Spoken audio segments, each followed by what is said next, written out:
ഒരു മൈനറായ പെൺകുട്ടിയുടെ വിവാഹം കേരളത്തിൽ നടത്തിയതുമായി ബന്ധപ്പെട്ട് ആ കുട്ടിയുടെ രേഖകൾ നമ്മളത് എല്ലാവരും വിചാരിക്കുന്ന അവർ കേരളത്തിൽ ഹാജരാക്കിയ രേഖകൾ വ്യാജമാണ് എന്നുള്ളതാണ്. പക്ഷെ അതല്ല, അത് വ്യാജ രേഖകൾ കൊടുത്തുകൊണ്ട് തയ്യാറാക്കിയ രേഖയാണ് എന്ന് പറഞ്ഞാൽ നമ്മളിപ്പോൾ അതിൻ്റെ QR കോഡും ഒക്കെ സ്കാൻ ചെയ്ത് ചിലപ്പോൾ പരിശോധിക്കുമ്പോൾ അത് അപ്രകാരം ഉള്ളതാണെന്ന് തോന്നും. പക്ഷേ എൻ്റെ കയ്യിൽ ലഭ്യമാണ്.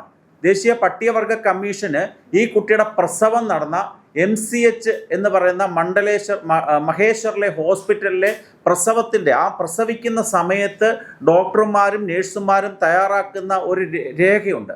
ആ രേഖയിൽ വളരെ വ്യക്തമായി സൂചിപ്പിച്ചിട്ടുണ്ട് അതിൻ്റെ ജനനത്തീയതി എന്നാണ് എന്നുള്ളത്. അത് 30/12/2009 വൈകിട്ട് 5:50 അതിനകത്ത് ആ കുട്ടിയുടെ പേര് കുട്ടിയുടെ അച്ഛൻ്റെ പേരും കുട്ടിയുടെ അമ്മയുടെ പേരും കൃത്യമായി പറഞ്ഞിട്ടുണ്ട്.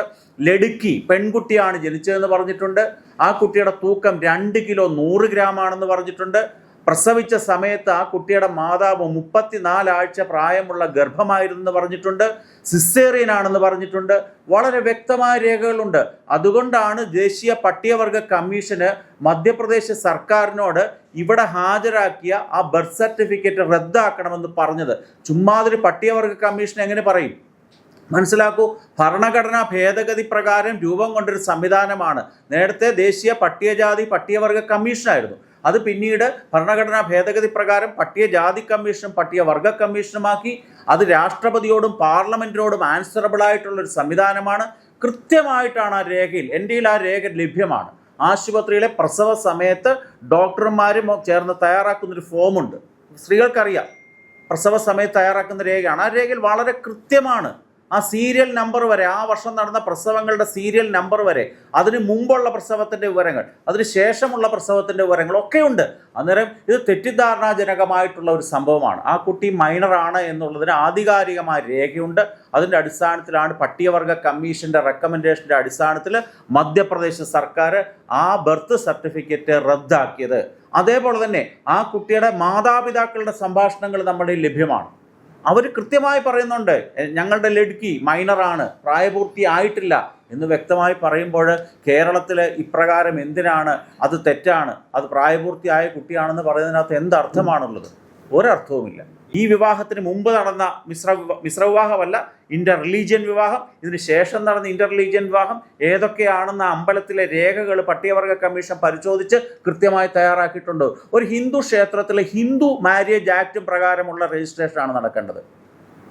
അതിന് വിരുദ്ധമായി ആ ശ്രീനാരായണ ക്ഷേത്രത്തിനെ അദ്ദേഹം പറഞ്ഞു ഒരു ജാതി ഒരു മതം ഒരു ദൈവം എന്ന് പറയുന്ന ആപ്തവാക്യത്തിനെ എന്തോ ഒരു വലിയ സംഭവമാക്കി ചിത്രീകരിക്കാൻ നടത്തുന്ന ഒരു ആസൂത്രിതമായ ശ്രമമാണ്. ആ ക്ഷേത്രം ഇതിൻ്റെ ഒരു ഹബ്ബാണ്. ഇത്തരത്തിലുള്ള ഇന്റർ റിലീജിയൻ വിവാഹങ്ങളുടെ ധൃതി പിടിച്ച് ആ ഒരു പെൺകുട്ടിയെ പ്രലോഭിപ്പിച്ച് ഈ കേരളത്തിലേക്ക് കൊണ്ടുവന്ന് വിവാഹം നടത്തുകയാണ്. അതിൻ്റെ അച്ഛനുണ്ടായിരുന്നല്ലോ, ആ അച്ഛനെ ഒന്ന് കേൾക്കാൻ പോലും തയ്യാറായിട്ടില്ല. എൻ്റെ മകൾക്ക് പ്രായപൂർത്തിയായില്ല എന്ന് പറയാനുള്ള ഒരു അച്ഛൻ്റെ അവകാശത്തിനെ പോലും കേരളത്തിലെ പോലീസ് നിഷേധിക്കുകയായിരുന്നു എന്ന് പട്ടികവർഗ കമ്മീഷനിൽ അദ്ദേഹം കൊടുത്തിട്ടുണ്ട്. എൻ്റെ ആ മൊഴി ഇരിപ്പുണ്ട്. അമ്മ ഇവിടെ വന്നിരുന്നില്ല, പക്ഷെ അമ്മയുടെ ഓഡിയോ ക്ലിപ്പ് വേണേ ഞാൻ തരാം. അമ്മ കൃത്യമായി പറയുന്നുണ്ട് എൻ്റെ ബേട്ടി 16 വയസ്സായ കുട്ടിയാണെന്ന്. നിങ്ങൾ നോക്കൂ, കഴിഞ്ഞ വർഷം ആ കുട്ടിയുടെ 15ാമത്തെ ഈ പിറന്നാളിൻ്റേത് റീൽസ് കിടപ്പുണ്ട്, മാധ്യമങ്ങളിൽ കിടപ്പുണ്ട്.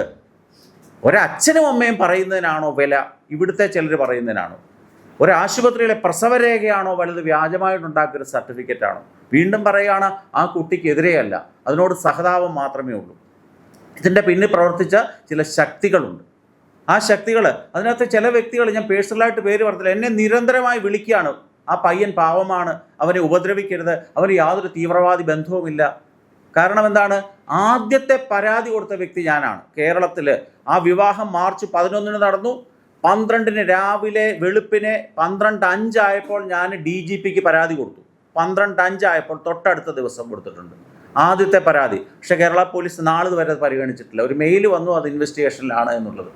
അതിൻ്റെ അടിസ്ഥാനത്തിൽ അവരുടെ വിചാരം ഞങ്ങൾ ഏതാണ്ട് അജണ്ടയുടെ അടിസ്ഥാനത്തിൽ ഇവരെ ടാർഗറ്റ് ചെയ്തുകൊണ്ടാണ്. ഒരിക്കലുമല്ല, ഇത് നിയമവിരുദ്ധമായതുകൊണ്ട് മാത്രമാണ്. ലവ് ജിഹാദോ ഒരു ജിഹാദൊന്നും ഞങ്ങൾ പറയുന്നുമില്ലെന്ന് വേണം കരുതിക്കോളൂ. പക്ഷേ ഇത് ഒരു നിയമവിരുദ്ധമായ വിവാഹമാണ് 100% നമ്മുടെ ലഭ്യമായ രേഖകളനുസരിച്ച് പറയുകയാണ്. അതല്ല എന്ന് അവർ തെളിയിച്ചോട്ടെന്ന്. അവർ കൃത്യമായി നിയമവ്യവസ്ഥയുള്ള രാജ്യമാണല്ലോ, അവർ തെളിയിച്ചോട്ട്. അങ്ങനെയാണെങ്കിൽ വളരെ സന്തോഷം, അത് പ്രായപൂർത്തിയായ പെൺകുട്ടിയാണെന്ന് പറയുകയാണ്.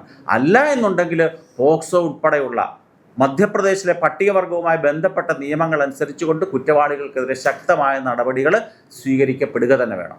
രണ്ടാമത്തെ ഇഷ്യൂ ഇവിടെ നടന്ന ചേർത്തലയിലെ ഇഷ്യൂ ആണ്, വിഷു ദിനത്തിൽ നടന്നിട്ടുള്ളത്. അതിനകത്തൊന്ന് ഓർത്തു നോക്കൂ, അവർക്കൊക്കെ തലോടൽ കൊടുത്തു. അതിനകത്ത് ഇത്രമാത്രം മോശമായി ഹൈന്ദവ ബിംബങ്ങളെ ചിത്രീകരിച്ചവരെ തലോടൽ, 1 വർഷത്തിൽ താഴെയുള്ള ഒരു ഭാരതീയ ന്യായ സംഹിതയിലെ വകുപ്പിട്ടുകൊണ്ട് ഇന്നലെ തന്നെ ജാമ്യം.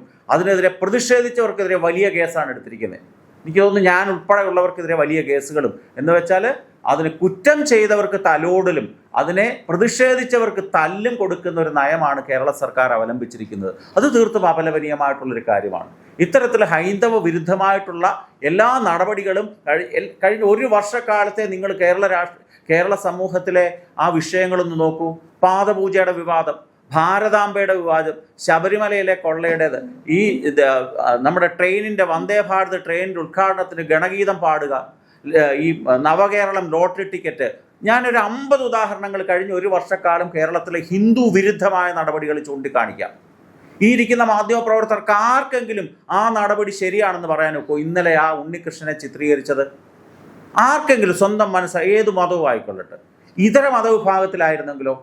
കേരളത്തിലെ ഒരു ചോദ്യ പേപ്പറിൽ മുഹമ്മദ് എന്ന പേര് ചേർത്തപ്പോൾ ആ അധ്യാപകനെ ഇല്ലാതാക്കുകയും ആ അധ്യാപകൻ്റെ കുടുംബം തകർക്കുകയും ചെയ്ത സാഹചര്യം നമ്മൾ കണ്ടിട്ടുണ്ട്. ഇവിടുത്തെ ഒരു സംഭവം മാത്രമല്ല, ഇന്നലെ 8ഓളം സ്ഥലങ്ങളിൽ സമാന സാഹചര്യത്തിൽ മന്തി കടകളുടെ പരസ്യം വന്നിട്ടുണ്ട്. ഇതൊരബദ്ധം പറ്റിയതാണെന്നൊരു വ്യക്തി പറഞ്ഞു, ശരി, സമ്മതിച്ചു. പക്ഷെ 8 എണ്ണം എവിടുന്ന് വന്നു? 8 എണ്ണം തെളിവ് സഹിതം തരാം. കോഴിക്കോട്, ഈ എറണാകുളം സിറ്റിയിൽ 2 കടകൾ, എറണാകുളം സിറ്റിയിൽ ഒരു ചെരുപ്പ് കട, തിരുവനന്തപുരത്തേത്, ധാരാളം ഉദാഹരണങ്ങൾ. അന്നേരം ഇതൊക്കെ ഒരു ആസൂത്രിതമായ ശ്രമത്തിൻ്റെ ഭാഗമായിട്ടാണ് ഈ വിവാദങ്ങൾ ഉണ്ടാക്കുന്നത്. ഇത് മറ്റു മതങ്ങളിലായിരുന്നുവെങ്കിൽ വലിയ പ്രശ്നവും, എന്ന് വെച്ചാൽ ന്യൂനപക്ഷമായിട്ടിരിക്കുമ്പോൾ ഞങ്ങൾക്ക് ഇതൊന്നും ഒരു പ്രശ്നമല്ല എന്നുള്ള ചില ആൾക്കാരുടെ ചിന്താഗതിയുടെ ഭാഗമായിട്ടാണ് ഇങ്ങനെയുള്ള ആസൂത്രിതമായ ശ്രമങ്ങൾ നടക്കുന്നത്. കേരളത്തിൽ നടക്കുന്ന ഹൈന്ദവ വിരുദ്ധമായിട്ടുള്ള ഇത്തരം പ്രവർത്തനങ്ങൾ അവസാനിപ്പിക്കേണ്ട ഒരു കാലഘട്ടമാണിത്.